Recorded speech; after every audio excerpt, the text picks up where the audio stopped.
Well, we now know that if you buck the radical gender orthodoxy, the radical gender ideology, they will come after you. We know this because school boards have been questioned by parents about transgender bathrooms, about the care for their own children at public schools. And the response has been from school boards to basically go to the DOJ and ask for a crackdown on parents. Well, now we have supposed medical organizations writing an open letter to Merrick Garland, the Attorney General of the United States, calling for an actual legal crackdown on people who report on what is going on at hospitals that are essentially butchering children. Because that's what it is. When you're performing gender mutilating surgery, sex mutilating surgery on children, what you are doing is butchering them.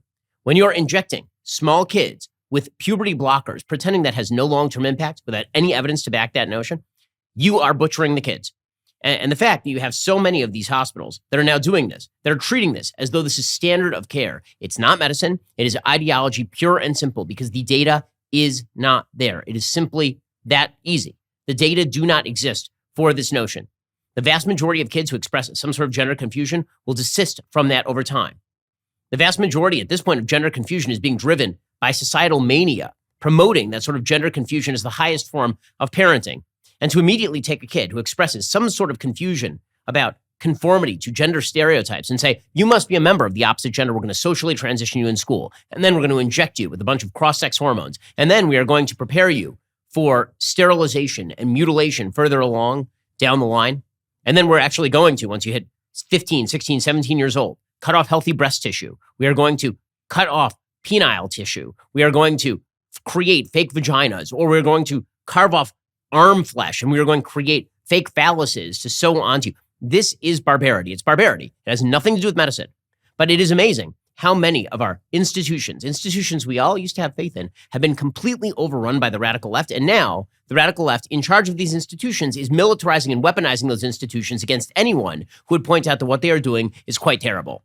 So here is the letter from the American Medical Association, as well as the American Academy of Pediatrics and the Children's Hospital Association. And let me just tell you this. I know many, many doctors who are members of the AMA, and they do not have an alternative because the AMA is an organization that essentially provides accrediting services to hospitals. The AMA can essentially end your career if you refuse to go along with whatever diktats they're pushing. There's no rival organization that is anywhere near the size and scope of the AMA. And so I know doctors who are attempting to create alternatives to the AMA or to the AAP.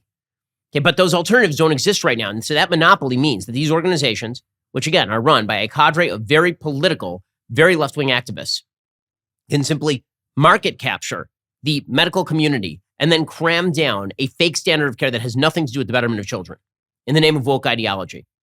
And here's what they say. Dear Attorney General Garland, on behalf of the American Academy of Pediatrics, the American Medical Association, and the Children's Hospital Association, collectively representing more than 270,000 physicians and more than 220 children's hospitals across the country, we write to urge you to investigate the organizations, individuals, and entities coordinating, provoking, and carrying out bomb threats and threats of personal violence against children's hospitals and physicians across the United States. Now, the key word there is provoking, because if you are actually coordinating bombing threats on a hospital, that's criminal activity. You don't have to urge the DOJ to investigate that. That is a criminal activity, both state and federally. There are federal laws on the books that prevent you from committing these sorts of acts. And if we are talking about actually carrying out a bomb threat or a threat of personal violence, that, of course, has been illegal forever in the United States. I'm not allowed to threaten you with personal violence. That is the crime of assault. I'm not allowed to carry out a bomb threat. That is an actual crime of terrorism. The key word there is provoking. Because what they mean by provoking is telling the truth about what we do at our hospitals and driving people to object. And then some fringe characters out there go and threaten violence. And so we're going to blame you for that. You reporting is what is creating the threat of violence. And so you have to be stopped by the DOJ from reporting. That keyword, provoking. Provoking. Again, unless you call for somebody to commit an act of violence, you are not responsible for the violence that is then committed. I've held this standard across the board. I've said this 1 million times. Barack Obama was not responsible for Dallas police officers being shot by a Black Lives Matter activist. Bernie Sanders was not responsible for Republican congresspeople being shot by a Bernie Sanders acolyte. Donald Trump was not responsible for people doing acts of violence in his name unless he actively called for the violence to be done. And this is also true of people who are just committing the crime of reporting on what children's hospitals are doing to healthy 16-year-old girls who are now having mastectomies. Okay, and they continue. Again, they're calling on the Attorney General of the United States to violate the First Amendment here. That is what this is. From Boston to Akron to Nashville to Seattle, children's hospitals, academic health systems, and physicians are being targeted and threatened for providing evidence-based healthcare. Evidence-based is a real mush word here because there is no evidence to suggest that the best treatment for a kid who expresses some level of gender nonconformity is to pretend they are a member of the opposite sex and then move them onto the path towards sterilization.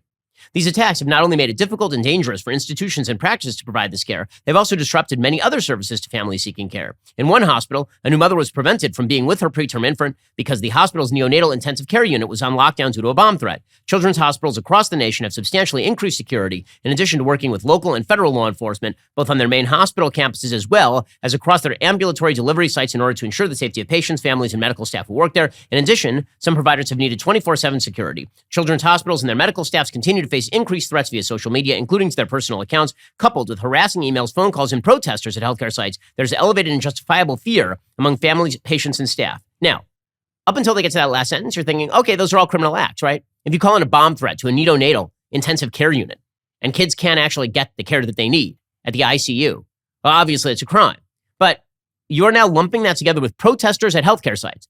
So if somebody shows up with a placard outside the transgender child care unit over at Vanderbilt University, then this is now equivalent to issuing a bomb threat. It's the equivalent to threatening to shoot a doctor.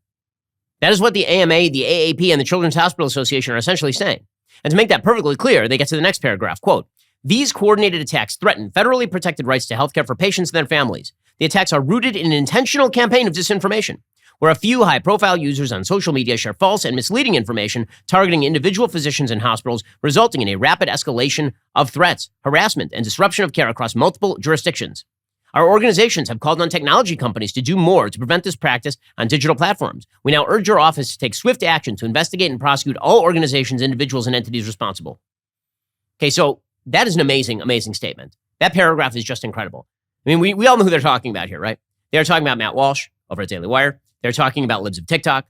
They're talking about Chris Rufo. They're talking about me. They're talking about anyone who talks about these issues on the regular. Anybody who just plays audio of members of these children's hospitals talking about what they do to kids.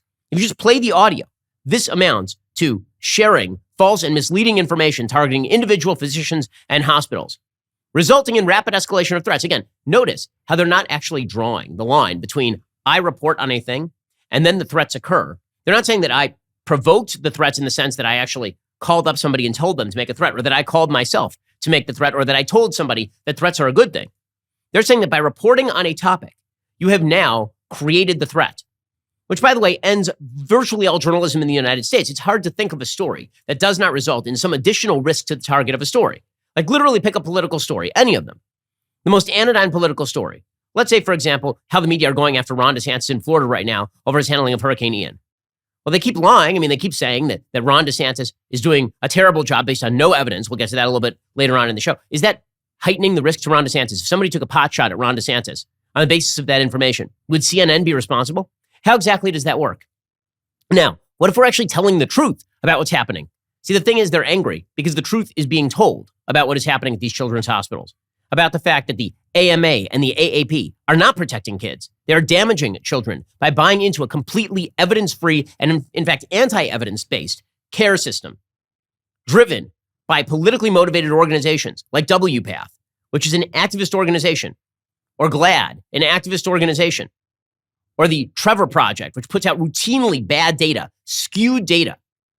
Right? They take bad science and then they craft that into some sort of narrative promoted by medical associations. And if you report on this, then they say that the DOJ should crack down on you. They're openly saying that they are calling on big tech to crack down on anyone who dissents from the prevailing nonsense that they continue to purvey. Quote, "Our organizations have called on technology companies to do more to prevent this practice on digital platforms." What is this practice? Reporting, playing their own tapes for them. And don't you trust the AMA or the AAP on this sort of stuff? You can't even trust the fact checkers on simple things like, did Kamala Harris say that hurricane aid would be passed off on the basis of equity? And literally she said that over the last 48 hours. And every fact-checking organization then came out and said she was not saying that. So we are all being gaslit. And we now have the institutions that are supposed to be the most trusted institutions, the institutions of medicine. If we are to talk about the single most trusted institution in the West, it would have to be the medical institutions, right? Because the simple fact is that over the course of the last couple of centuries, life expectancy has risen, death rates have dropped, and that means that you've had this explosion in life expectancy and in population. And so these are the people we're supposed to trust with the health of our children.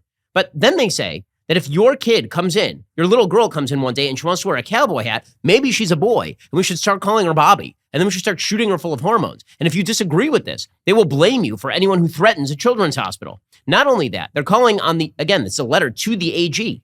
There's a letter to Merrick Garland. Quote, we urge your office to take swift action to investigate and prosecute all organizations, individuals, and entities responsible. They are calling for the prosecution of people like libs of TikTok, or like Matt, or like me.